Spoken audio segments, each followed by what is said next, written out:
The CBS Radio Mystery Theater presents...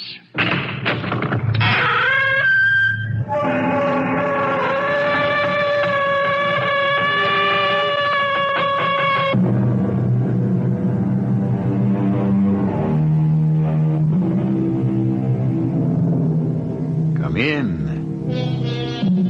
Welcome. I'm E.G. Marshall. The thought has been phrased many ways. Sir Walter Scott's will serve for this story.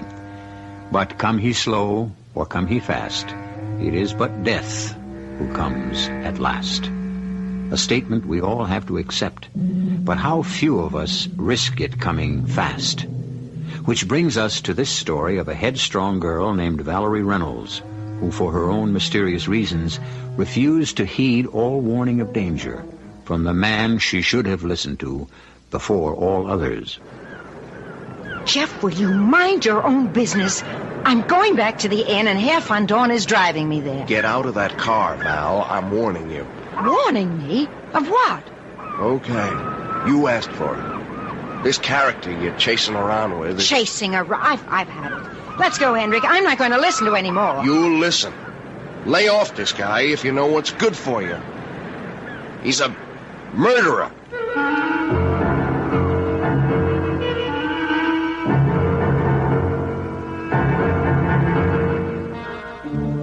Our mystery drama, The Mills of the Gods, was written especially for the Mystery Theater by Ian Martin and stars Joan Copeland and Tony Roberts. I'll be back shortly with Act One.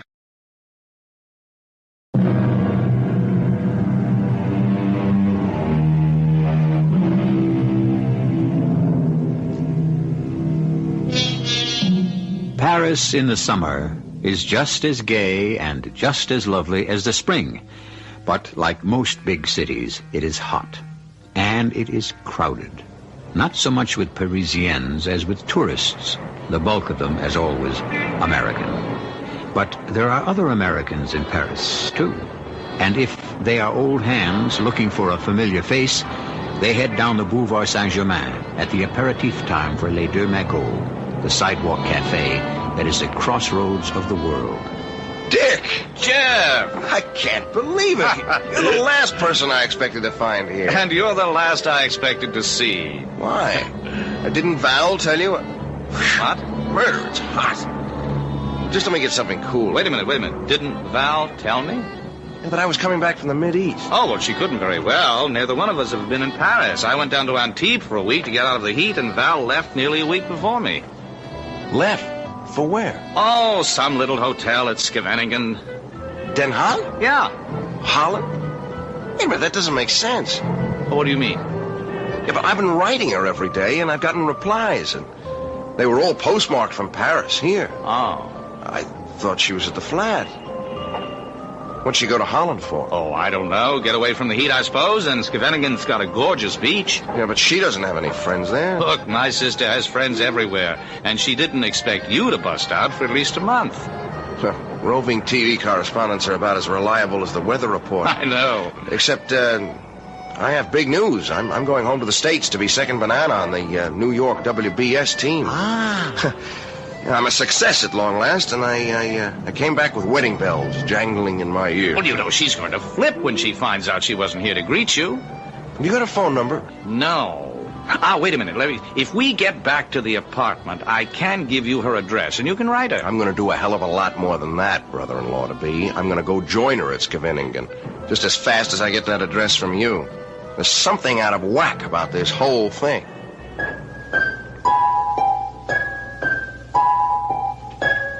You'd have to know Val as well as I do to understand why I was worried. I mean, really worried. First off, she's the most honest, open person I've ever known. Sometimes too much for her own good.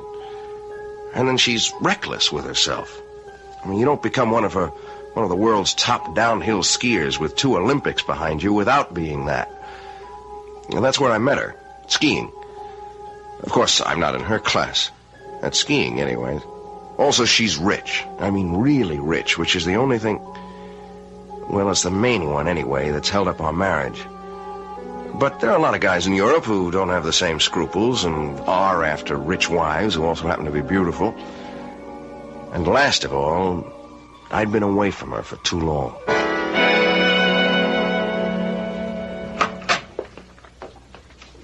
Well, at least the concierge cleared up the mystery about the letters. No, he didn't clear it up at all. He only made it worse.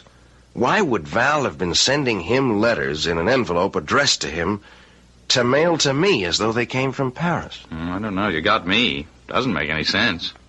Look, just give me that address so I can find out. Right. It's right here on my desk somewhere. Oh, what's that? Oh, this desk. Yes, here it is. Hotel Maduro Say. Now, why couldn't I remember that? Any idea where this hotel is? Oh, no. Beach stretches for miles. Most of it's lined with them. Why don't we try calling her? It must have a phone. No. Jeff, look, nothing's gone sour between you two, has it? Not as far as I know. But there's something about the picture I don't quite like. One thing about your sister, she kind of stands out in a crowd. She won't be hard to find. The hotel turned out to be small and far to the south, but it led me to where I'm standing now, on a sand dune just outside Zandvoort.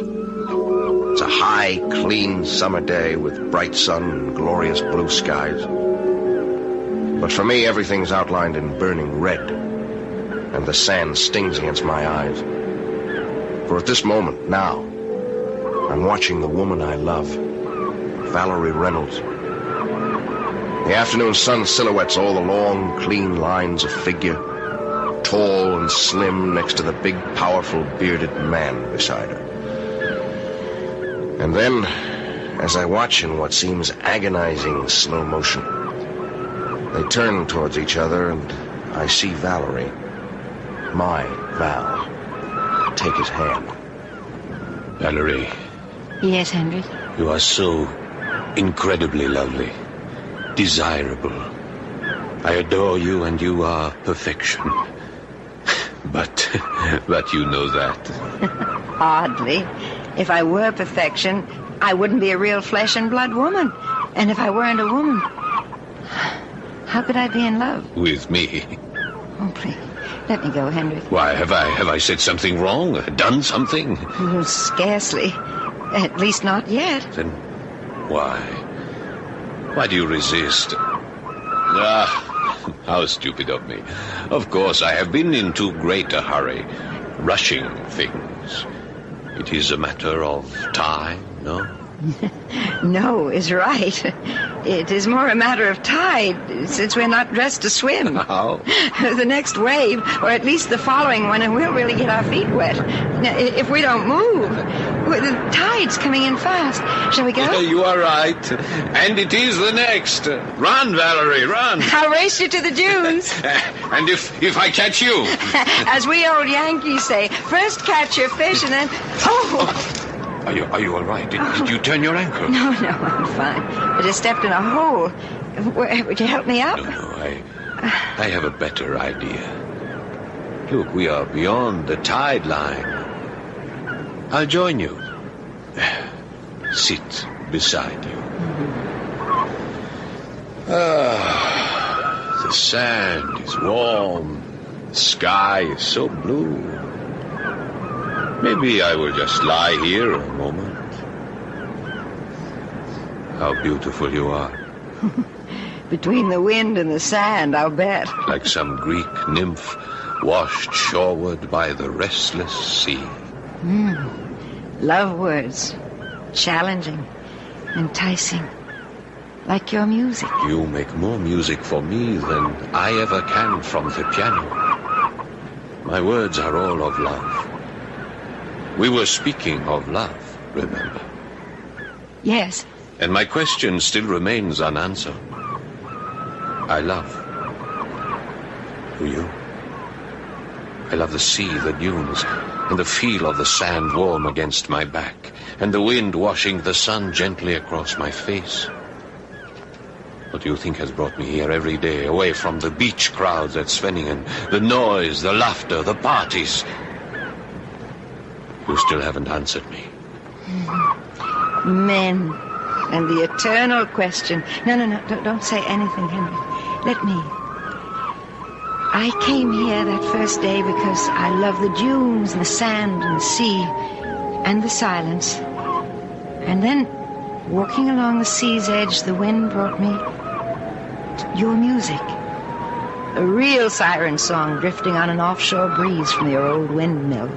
And I crept into the shadow of the dunes to listen. Transfixed.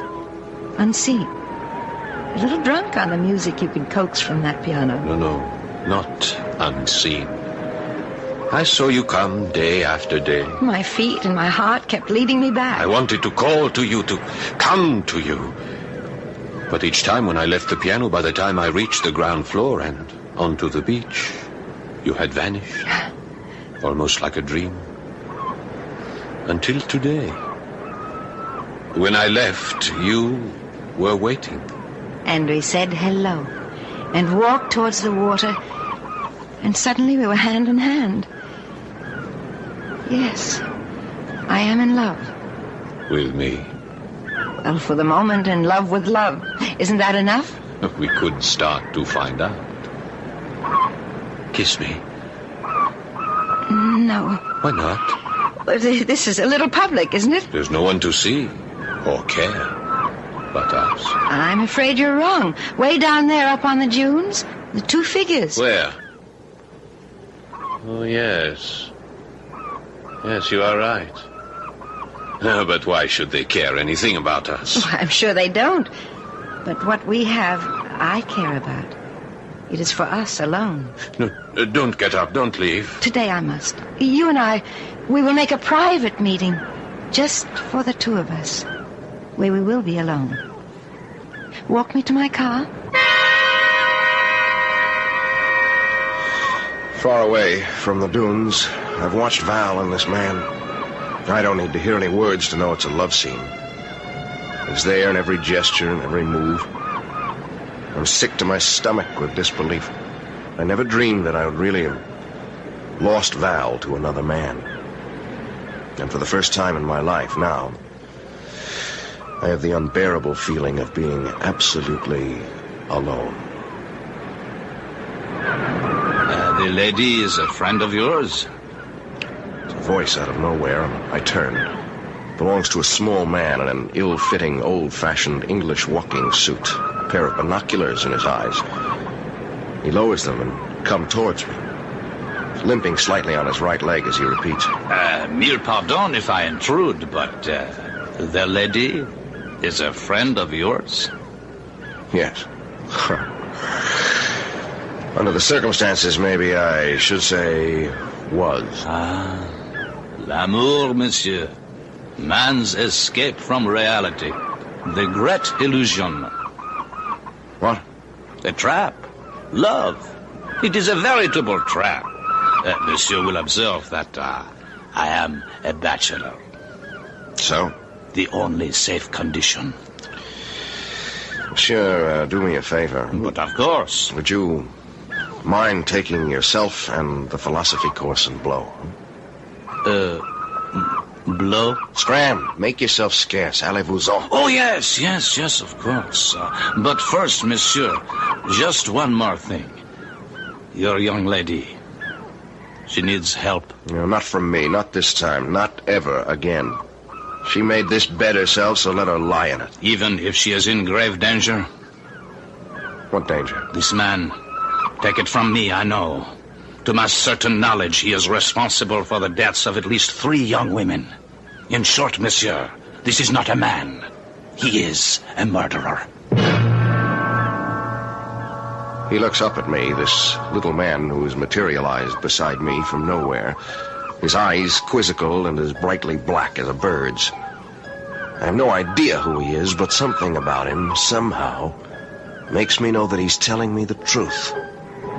And suddenly, I find myself running across the dunes, running to intercept them and ready to do battle with this stranger who has stolen my love from me.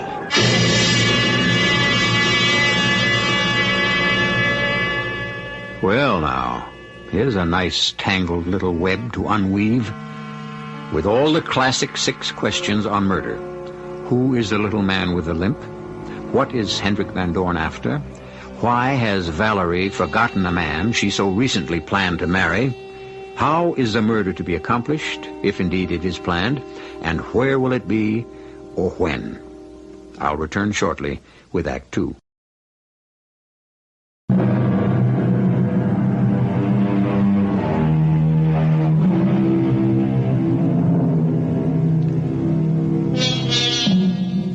As Valerie and the big bearded man walk slowly from the beach up on and over the dunes, they are slanting away from the running Jeff, unaware of his approach. Then, as they clamber up to the road on top of the dike, Hendrik is obviously urging her back to his windmill. But Valerie turns resolutely towards her small sports car, parked precariously on the inner edge of the dike. But I want to show you the inside of my my sanctuary. Come to my studio inside the windmill. I will play for you. I'm dying to see your studio and the inside of the mill, but today I have a luncheon appointment at my hotel, and I must get back. Then allow me to drive you there. Oh, no, I wouldn't think of it. It must be 2 or 3 miles. It is a lovely day, and I enjoy a good walk back for exercise. Am I that important to you? Oh, in fact, I shall insist. Unless you can assure me that I don't have a rival. Oh, I can assure you, Hendrik, you have no rival. There's no one I'm more interested in than you. When can we be alone together? Shall we make it Sunday, 2 days from... Val! Jeff, damn. Here comes a young man in a hurry. He seems to know you. Val, darling, wait. Well, why don't you wait for him? He seems to know you very well. I thought you said... Shh. Well, for heaven's sakes, Jeff Garrett. Where on earth did you pop up from? What are you doing here? A few minutes ago, that's what I was asking myself. Well, this is a surprise. How are you? You're looking well? Frankly, I wish I hadn't been. Hadn't been what? Looking well at the two of you. Oh, I'm sorry. I don't believe you two have met. Hendrik, this is Mr. Jeff Garrett, roving TV correspondent for World Broadcasting back in the States. A very brilliant young man. Jeff, this is an equally brilliant pianist, Hendrik Van Dorn. Pleasure to meet you. I'm glad you think so. Well, the pleasure isn't returned. Jeff! Move over, Val. I'm driving you back to the hotel. Just a moment. I believe you are mistaken. I think Miss Reynolds prefers to have me drive her there. Not on your life, bud. Jeff, what's the matter with you? Have you lost your mind? It seems to be about the one thing I haven't lost. Don't talk silly. Then you stop acting that way. I think you're the one who's acting out of turn. In what way? As if you owned me. Haven't I been given every reason to think so? Oh, all right, that's enough. I'm going back to the hotel, and Herr Van Dorn is driving me. Get out of that car. Or move over. I'm warning you. Warning me of what? This character you're amusing yourself with. Amusing myself? Okay, brother, I'm not listening to any more. Oh, you'll listen to this. Now lay off this guy if you know what's good for you. He's a murderer.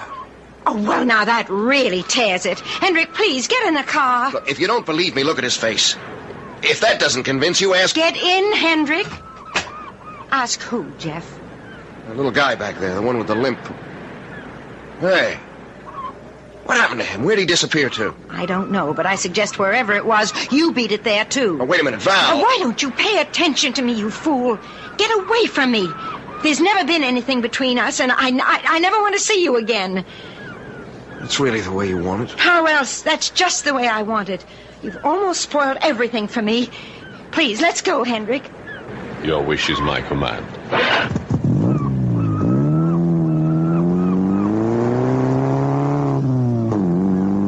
Well, Valerie. Well, Hendrik? I thought you said there was no one else. There isn't. And this Jeff. He seemed to think... Oh, he's a fool. He follows me everywhere. He has this big thing for me. I can't get rid of him. He's just a drag. I mean, he's a nuisance. He doesn't mean anything to me. But from the things he said, the way he spoke... I told you, he's a fool. So I am still to expect you on Sunday? Of course. What could have changed that? Many things. But I've told you that he doesn't mean it. Yes, the American. Well, I've forgotten about him, but not something he said. What, Hendrik? Valerie, that is not my real name. You see, what your countrymen said of me is in a way true. 3 months ago, I was tried for the murder of my wife in Paris. I am French. My real name is Jean Rochelle. I know. And you were acquitted. But of course, it was quite a lurid trial. What you would say in America, a 3-ring circus. I suppose you must have read of it. I did. And still you are not afraid of me? I came to Paris for the end of the trial. I saw you in the court and you literally swept me off my feet. I knew you were innocent. You knew? That was what the court found you. She shot herself accidentally, didn't she? Yes. Yes, poor Eve. For a long while I felt it was my fault, that I should have left her loaded gun while I was away for a few days. It was stupid of me. I was only anxious to protect her. I adored her beyond life. Everyone knew that. Every woman in that courtroom did. Everyone was on your side. Oh, not everyone. One is tried, placed in the dock, and the stigma still clings. That's why I fled here, to Holland, to my lonely windmill retreat, where we had been so happy together. I thought this beard would help too. But even here I am found out, and the gossip will begin again. I won't start it. Thank you. I'm surprised you recognized me. You could never hide from me, Hendrik. You see, I use your new name for a new life. When I found you on the beach and recognized you, I felt perhaps we could start one together and make this one a good one. Valerie. I said I loved my wife, but I feel now I never knew what love meant till I met you. We'll find out. But here's the hotel, Hendrik. I hate to think of that long walk back for you. A dream. I will be walking on air.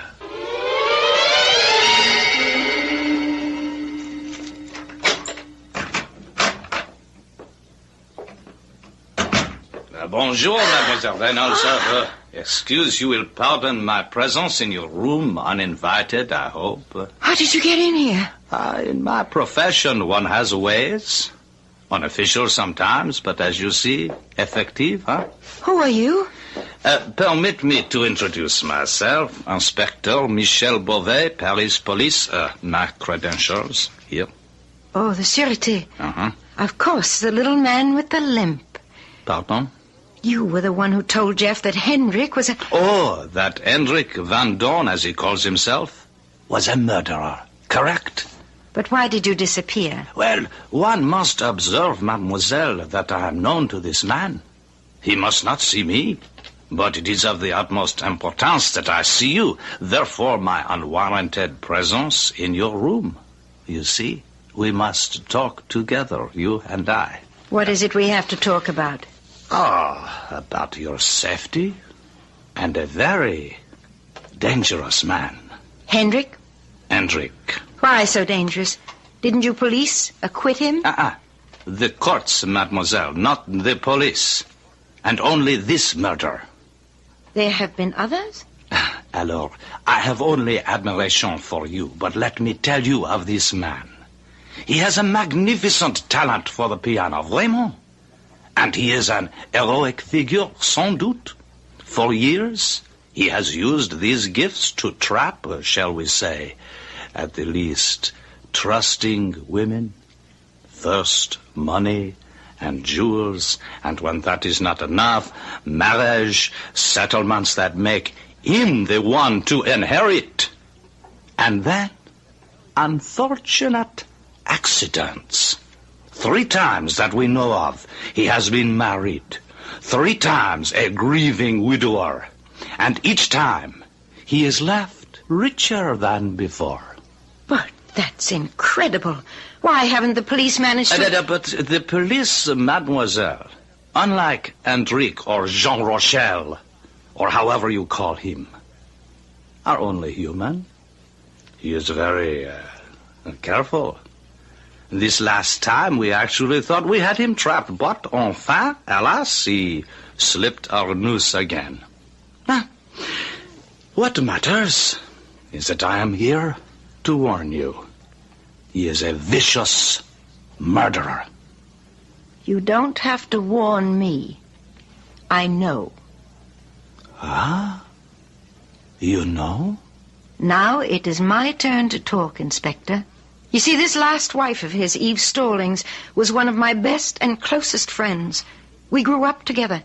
We went to the same schools. We skied together. We were as close as sisters. Now, I was back in America because my father was very ill, but I knew that Eve had flipped over this Jean Rochelle.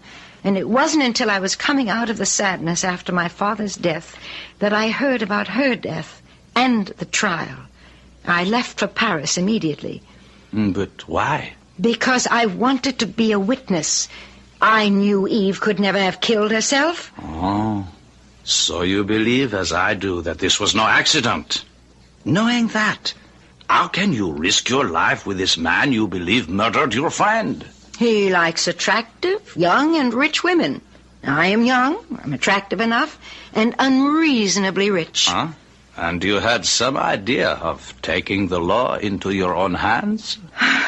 I can't tell you exactly what I had in mind, but I knew from a letter I'd gotten from Eve that they had this little hideout in an old mill at Zandvoort. Uh-huh. And the authorities seemed to be letting this louse get away with it.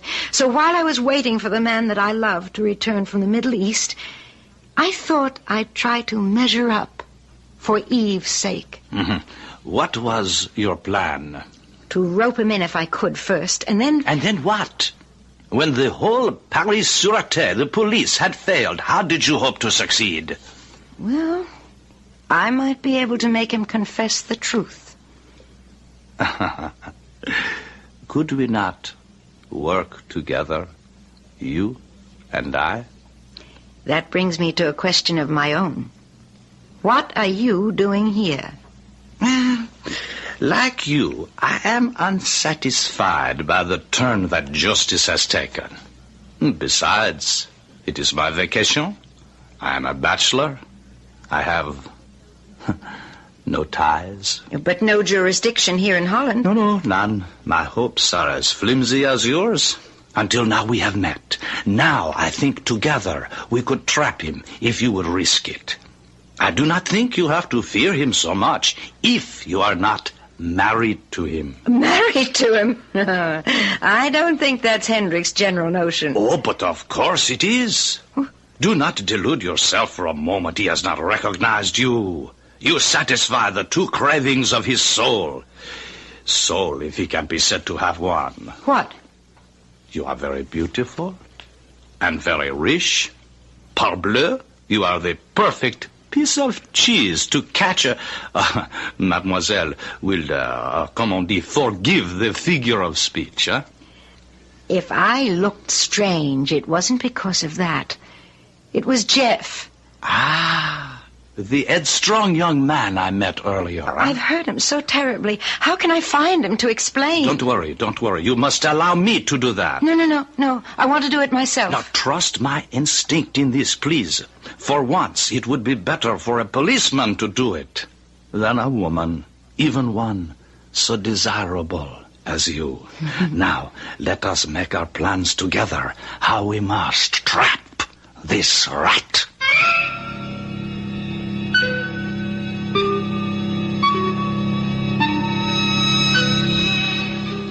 So now, all of our questions have been answered except how, or if a murder is to be committed, or rather how it may be prevented if the rat is not deceived by either the lure or the trap. As I said in the beginning, this is a story of a headstrong girl. Let's hope she's strong enough not to lose her head. I'll return in a moment with Act 3.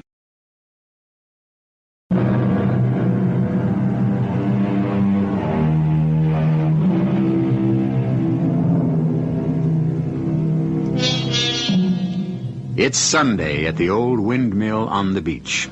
A day of peace and quiet and tranquility. The breeze off the water under cloudless skies is less than 5 knots. Outside, the vanes stand fixed, unmoving. Inside, although the owner is not presently there is considerable activity in the top or attic floor. Oh, okay, Inspector. Look, here are your microphone wires. Lead them over here to the receiver. I don't know why I ever agreed to this with you and Val. No wonder she was afraid to let me know what she was up to. It's crazy. Why, Monsieur Jeff? It is perfect. Here we are on the 3rd floor of the windmill. Exactly below us is Hendrik's living quarters, which, as soon as I attach, these last wires are totally bugged. And if there is any danger, we are 1 flight of stairs away. No, it's my girl who might be in danger. It's not yours. Oh, but she is armed, and so are we. Today, he is not interested in money, or jewels, or annuities, the factors of his own peculiar profession. Today is only for the woman herself, For love. Yeah, well, that gives my morale a real lift. Is this electronic apparatus really going to work? You should know. You are on TV. I'm on camera, not off. I'm no engineer. Be of good heart. Why don't you descend for a moment and make a test so I can be sure? Yeah, you're too right. This has got to be it. All right, now say something, not too loud. I'm standing in the middle of the room, near the piano. Walk around the walls. Keep talking. 1, 2, 3. Testing, testing, testing. I hold a Mario, a farmer in the dale. Can you read me? And if you can't, why the blip, blip, blip, can't you, for the love of blip?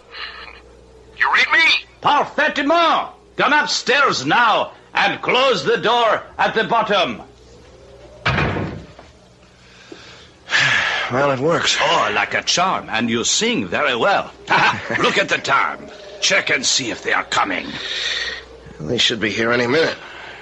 Do you see any cars on the dike? It's kind of hard to see.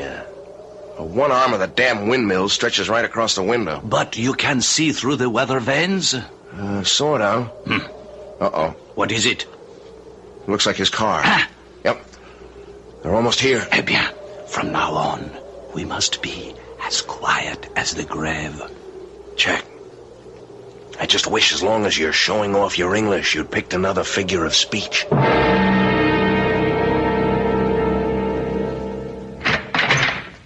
Enter my castle, Valerie. Ooh, it is like a castle. Medieval. The Dark Tower. Well, what's this, the dungeon?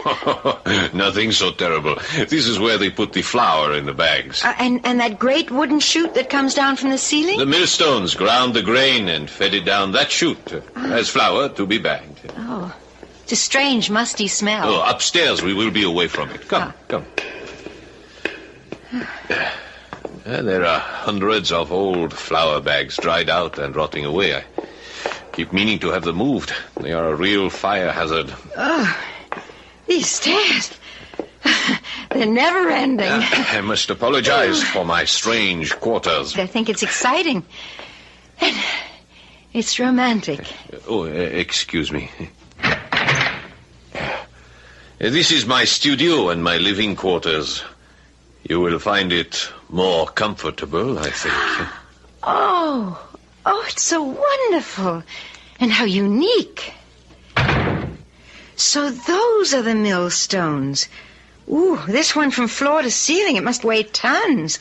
How does it work? There used to be a grain elevator that brought the rough grain up here and through a chute so it passed between the big turning stone and the other beneath it on the floor. I cleared everything out but the stones. Oh, do the stones still turn? I'm afraid not anymore. The sails are long ago rotted out from the vanes. You know the big arms that caught the wind? Mm. And the machinery is old and rusty. Oh, it's fascinating. I'm glad you find it so. You don't? That was yesterday.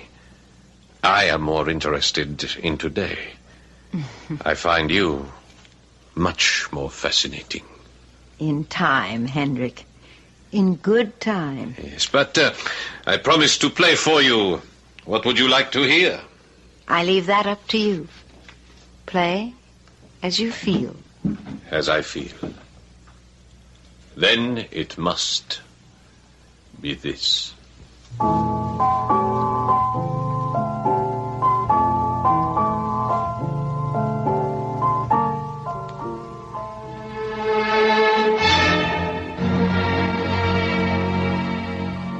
What's going on down there, Inspector? For the love of... Shh! There is nothing to worry about as long as he is playing the piano. I can't stand it. I mean, we've got to do something. We are, monsieur. We are waiting. Well, how long? Who knows? The trap is bedded. We are waiting for the rat to make himself ready to bite.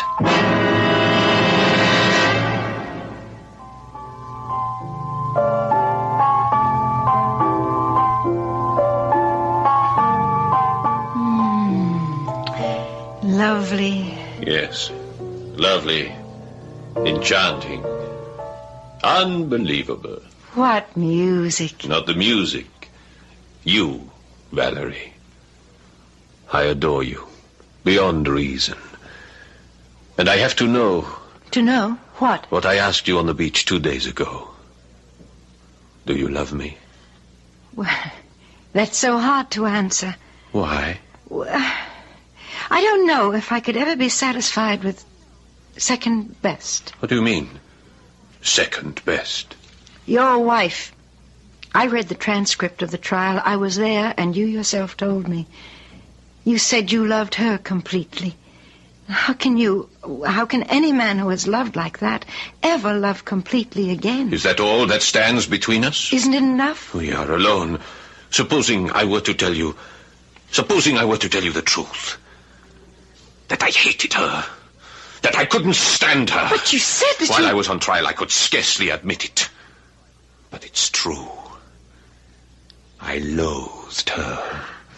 I was trapped. She was like a stone around my neck. You almost sound as if... As if I had actually murdered her. I didn't say that. But that's what you meant.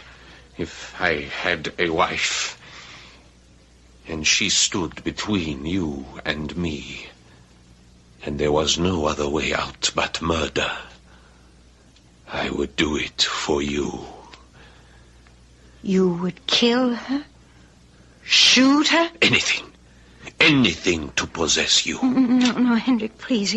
You're too demanding. Please, wait. Wait, what for? You and I, we have something beyond this world. An excitement beyond bearing. Well, when I see you like this... I almost believe you would dare anything. Anything. You did kill her. You killed your wife, Eve, didn't you? All right. If that is what you have to know, yes. Yes, I killed her. That is what you needed to know, wasn't it? It's what I had to know. Had to... No, don't touch that handbag. You're hurting me. Give me that bag. A gun. Jeff! Inspector, he has my gun! A trap! Oh, you please. tried to catch me! The door and this bar that holds it are of solid oak, Valerie. Your inspector and your boyfriend can hammer at it for 1,000 years without so much as shaking it. It's no use, Hendrik. They have your confession recorded. The small good it will do them. What are you doing? Breaking my kerosene lamps. Fuel to light a funeral pyre. No, you must be mad. You can't mean to burn us all. Not all, my darling. Just you and your friends. Oh, no. I shall be leaving. No. Please don't move, or I'll shoot you. I need this lamp from the piano to light my way out and to set fire to those old dry sacks down there. The mill is all wood, dried out by years of sun and wind. It'll go up like a torch. No, you're only making things worse for yourself. If I were caught, how many times could they guillotine me? Besides, everyone will think I have been roasted to death here with you. Now, before I go, I have a score to settle with you. Must you kill everything you love? What have I left to love? Me? Henrik, we could still go away together. I'm rich. We could be married. I'd never You tell. betrayed me once. You'll betray me again. Oh. Keep away from me or I'll shoot. What are you looking at? The millstone. What? It's turning. The brake! It's not holding! Let go of my arm! Stop that gun! My foot! It's caught!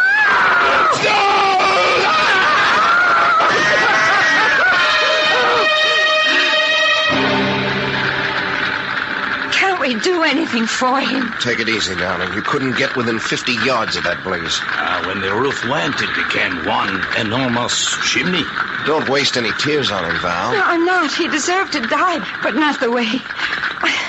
I just don't understand. How did the stones start rolling? What started them? I did. When we couldn't get out that door, we had to get to you somehow. There was a window from the attic. I managed to jump from it to one of the weather vanes. When my weight hit that arm, it started to turn. Oh, so that's what started the millstone. Well, you saved all our lives, darling. Except for the one who deserved to die. Le bon Dieu saw to that. Enfin, the mills of the gods grind slowly, but they grind exceeding fine.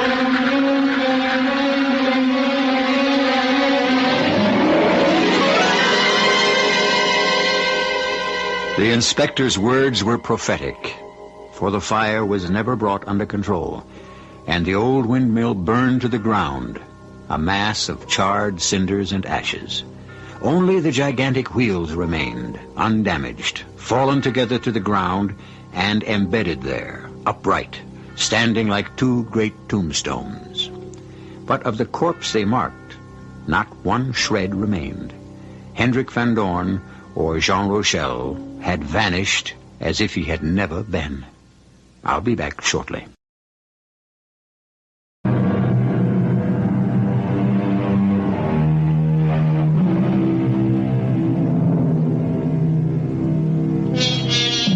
One parting note you might find of interest.